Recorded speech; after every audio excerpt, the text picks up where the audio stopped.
The first time Sarah saw their deaths, it was during the school run. Her youngest, Lily, chattered about her drawing contest, while the older two, Jamie and Noah, argued over a toy. Sarah laughed, the chaos of motherhood grounding her. Then, as they approached the intersection, the world shifted. For a brief, harrowing moment, Sarah was somewhere else entirely. She saw the twisted wreckage of her family van, smeared with blood. Jamie's arm dangled lifelessly from the shattered window. Noah's face was pale and still, cradled by the bent seatbelt. Lily's once lively voice was silent, her tiny body crushed between the mangled seats. And Sarah? She was sprawled out on the pavement, eyes wide open but unseeing. Then it was gone. She blinked, and the scene vanished as quickly as it came. The light turned green. Horns blared behind her. Hands trembling, she drove on, her heart hammering against her chest. At first, Sarah dismissed it as a morbid daydream, a symptom of stress. But the visions didn't stop. The next came 2 nights later, while she was folding laundry. She saw the children's bedrooms, splattered with crimson. A shadowy figure loomed in the corner, its hollow eyes glowing faintly. The smell of iron and decay filled her nostrils, and Sarah dropped the folded towel, her breath catching. That night, she barely slept. The shadows in the corners of the room seemed darker, more oppressive. Every creak of the old house made her flinch. When morning came, she decided to shake it off. "You're just exhausted," she muttered to herself, gripping the edges of the kitchen counter until her knuckles turned white. But deep down, Sarah knew it wasn't just stress. Something darker was at play. Something wrong. By the end of the week, the visions had intensified. They came in flashes, a fleeting image in the bathroom mirror, a gut-wrenching glimpse as she stirred a pot of soup. Each time, the details grew sharper.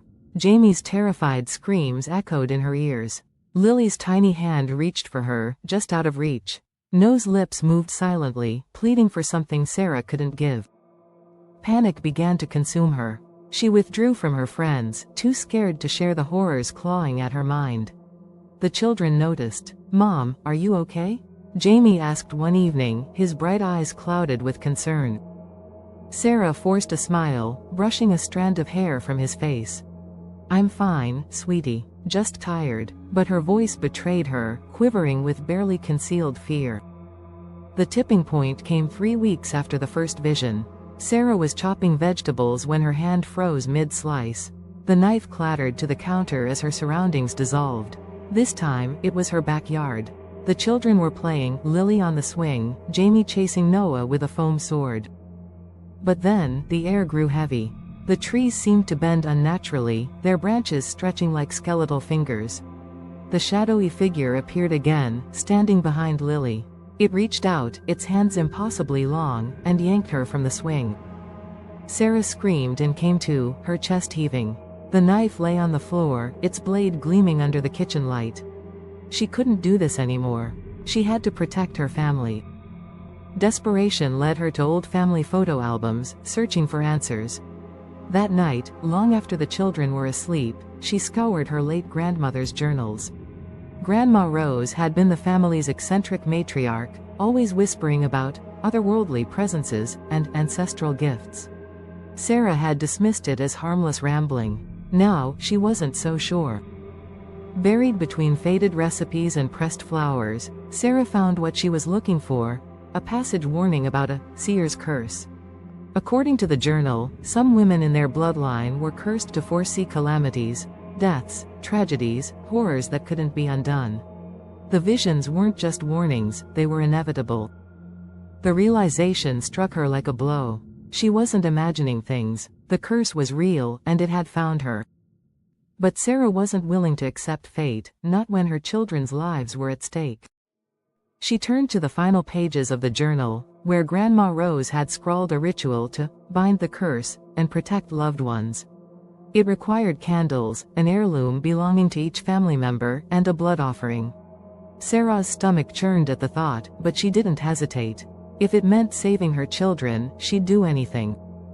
The following night, Sarah sent the kids to a sleepover at their grandparents' house. Alone in the darkened home, she gathered what she needed: Jamie's favorite baseball cap, Noah's stuffed dinosaur, Lily's tiny silver bracelet. She set them in a circle, lit the candles, and took a deep breath. The air felt heavier, charged with unseen energy. The incantation spilled from her lips, shaky at first but gaining strength as she continued.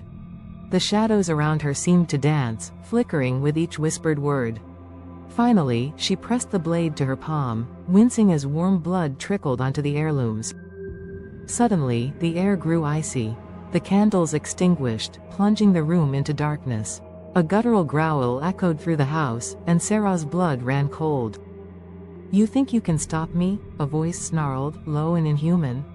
The shadowy figure emerged from the corner, taller and more menacing than ever. Its glowing eyes bore into Sarah, freezing her in place. "They're mine," it hissed, pointing a skeletal finger at the children's belongings. "You cannot rewrite fate." Sarah clenched her fists, ignoring the burning pain in her palm. "You can't have them," she growled, her voice trembling but resolute. "I'll do whatever it takes." The figure lunged, its shadowy form enveloping her. Sarah screamed, her mind assaulted by horrifying images, her children crying out for her, their lifeless bodies, their stolen futures. But deep within the maelstrom of fear, a spark of defiance ignited. "You will not win," she whispered. Summoning every ounce of strength, she grabbed the blood-streaked knife and slashed at the darkness. The figure howled, its form flickering like static. The shadows recoiled, retreating into the corners of the room. The candles reignited, their flames steady and bright.